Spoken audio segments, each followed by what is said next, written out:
I'm going to solve a 9x9 Rubik's Cube completely blindfolded, and here's how I'm going to do it. So I learned how to solve a 3x3 blindfolded, and I recently watched a video of one of the best blindfolded solvers in the world, Graham Siggins, solving a 9x9 Rubik's Cube blindfolded. Now, I'm not the type of person to just admire things and be like, that was awesome.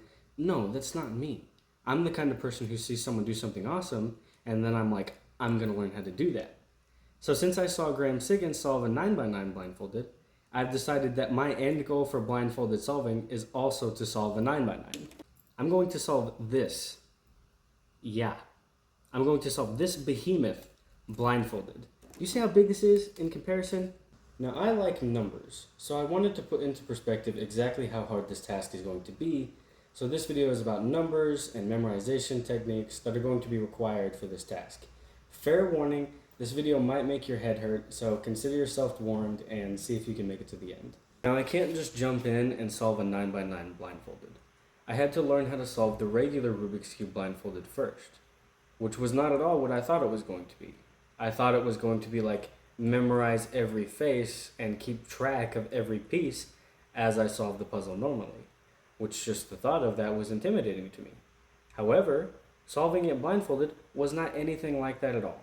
So here's a rough overview of how I solved the 3x3 blindfolded. Basically, I separate the cube into two sections, corners and edges. And then I use an alphabetical lettering scheme, which is assigned to each of the corner stickers in a clockwise direction, like so. A, B, C, D, E, F, G, H, I, and then the same thing for the edges. So A, B, C, D, E, F, G, H, I, and it goes all the way down here to X. And altogether, that layout looks like this. Now, how the execution works is that I pick a piece to start with, and that piece is called the buffer. For simplicity, in this case, I'm going to start with A, which is this one here in the top left. Now, I can look and see that this corner is yellow, green, and orange. So I know that it needs to go in between the yellow, green, and orange over here. So if I move this over here, that'd bring A to B. Then this piece goes over here, so A, B, C, D, E, F. So my cycle is B, F. A goes to B, which goes to F, which goes back to the beginning. So buffer, B, F, buffer. My cycle for this is B, F. And that's the gist of how I memorize all of the pieces. Basically, I look at every piece and see where it goes. Well, wherever it goes, that piece has to go somewhere else. And wherever that goes, that piece also has to go somewhere else. And the cycle continues like that until all of the corners and then all of the edges are solved. Think of it like this. Here I have 3 cubes, but they are out of numerical order. So we got 3, 4, 2. Now, the buffer would be like this deck of cards up here. It's the piece that I swap to in between swapping pieces. So if I move the 3x3 up to the buffer and then down to the 4x4, well, the 4x4 is in the way. So I have to move the 4x4 up here. And then I can take the 4x4 and bring it over to its location, which is over here, which means that the 2x2 has to go somewhere. So the 2x2 goes to the buffer. And then I can't just move the 2x2 over because it's the end. There's no room over there. So I have to bring it back to the beginning. Now by doing that, I placed all of them in order from smallest to biggest. 2x2, 3x3, 4x4. Now here's an actual example using edges. Apply this scramble to your cube. Now, following my previous logic, I have 3 edges to solve. So let's start with this one, which is B. Now I can see that B goes over here to C, C goes over here to E, and then E goes back to B. And that's the whole cycle. So B, C, E, B. Now the execution looks something like this. First I take the B piece and push it to the buffer, which is down here. So like this. Now you see that piece is right there. And then I put that to the C position. Now you see now it's solved. But the piece that was in the C position got put down here. Now this piece goes to the E position. So I can do that. And see now the one that was in the E position is down here, which goes back to the B position. Just like that. I moved B to C to E back to B, and that completes the cycle. And now everything is in the right place. So that's how I memorize a 3x3 blindfolded. It's exactly like that, but on a bigger scale. I do it with the corners, and then I do it with the edges. Now for memorization strategies. Those two pairs from earlier, BC and EB, remember? Well, those two pairs are part of a bigger whole that I have to memorize to solve the cube. So let's say, for example, that I have the pairs TS and BU. Now I can memorize those two pairs in one of two ways.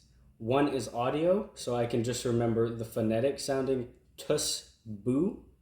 And the other is visual, which I just take a color or a description and then pair that with an animal or object. So in this case for me, it would be tiny snake and blue umbrella. Now it's worth mentioning that many people have many different objects for their letter pairs. Yours might be tags ebook. Like, it doesn't really matter. It's just whatever is easiest to memorize for you. Now, my personal memorization strategy for 3x3 is to memorize the corners with visual and memorize the edges with audio. And then I execute the edges and then execute the corners.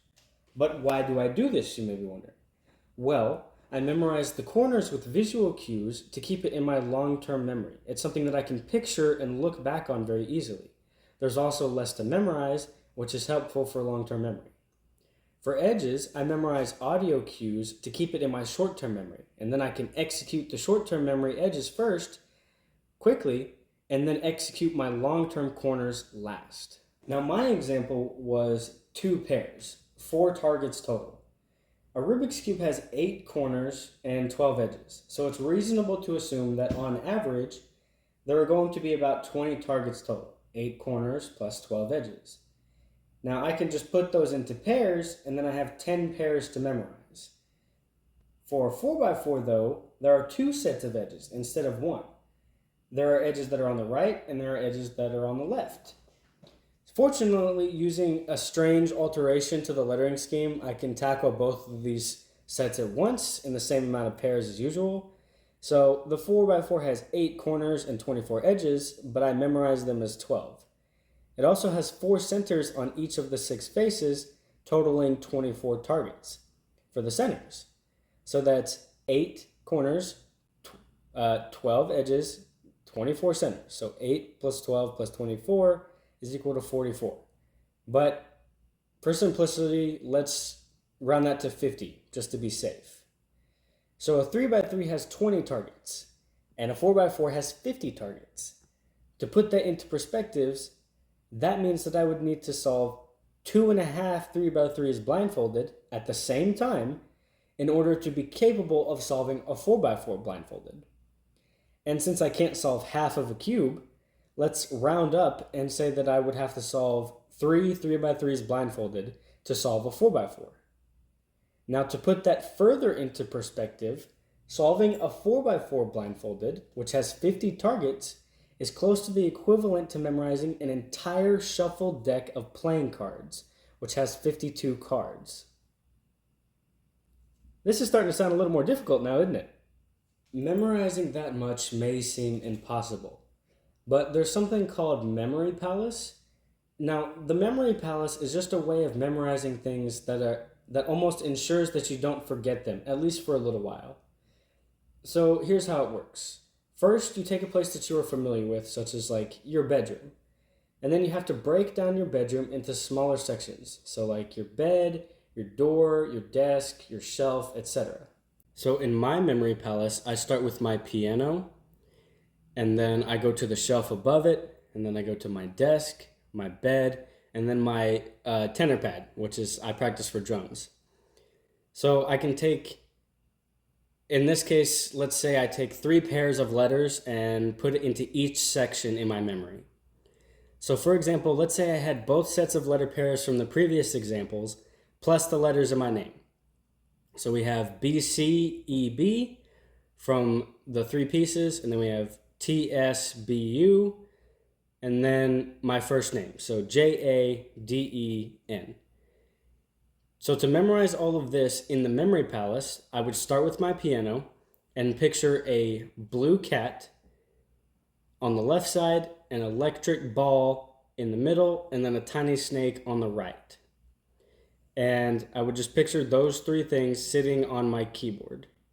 And for you, it might be different. So BC for you might be book, EB might be elbow, and TS might be tags. So you might picture a book, an elbow, and tags on whatever the beginning of your memory palace is. Anyways, then I would move on to my shelf and picture a blue umbrella, a jello ape, and a dark elephant, Bujade. And that's on my shelf, which is my second location.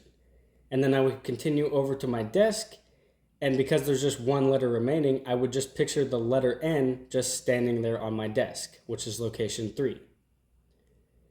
So to review, I have a blue cat, an electric ball, and a tiny snake on my keyboard. Then I have a then I have a blue umbrella, a jello ape, and a dark elephant on my shelf.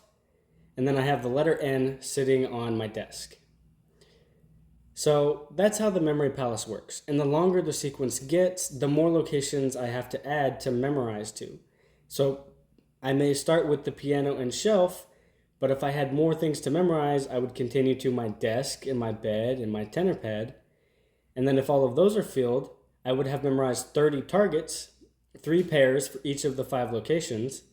And then I could continue into a different room, such as the kitchen, and create a set of targets for the kitchen.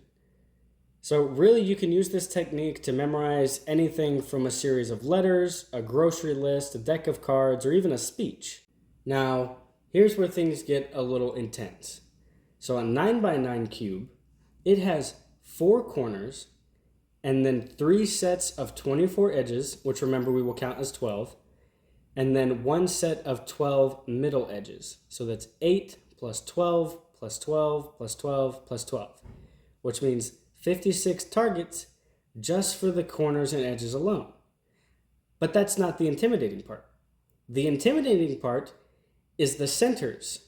So on each side of a 9x9, there's a 7x7 grid of centers totaling 49 centers on each side. Now the very middle one is in a fixed position, so we won't be counting those ones, meaning that there are 48 for each of the centers on the 6 sides. So total, that's 8 plus 12 plus 12 plus 12 plus 12 plus 48 plus 48 plus 48 plus 48 plus 48 plus 48.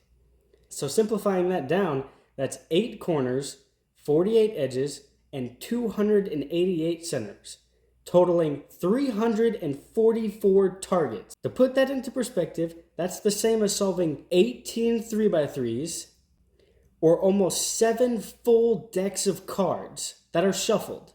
So there you go. That's my end goal. Now to conclude, how close am I to this goal? Well, I've solved 3 3x3s blindfolded. When I made the script for this video, I had only solved a 3x3 and a 2x2 blindfolded. The 2x2 had 8 targets and the 3x3 had 20. So total there was 28. Now 28 out of 344 means I'm 8%.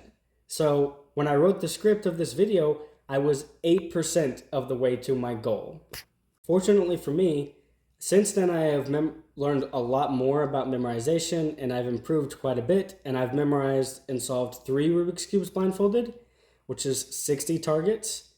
So 60 out of 344, I've memorized about 17% of the amount that I need to take on the 9x9. Now I'm a very small channel right now, but tell you what, at 1 million subscribers, which I estimate's a few years off, I will solve this 9x9 blindfolded. So do me a favor, please, like this video, hit the bell, and click that subscribe button down below. If you want to have early access to my videos, be able to ask me direct questions and comments, have access to exclusive features and more, please subscribe to my Patreon at patreon.com/McCarleyJaden. Your contribution goes a long way in helping me in the development of this channel. Thank you guys all for watching, and as always, have a good day.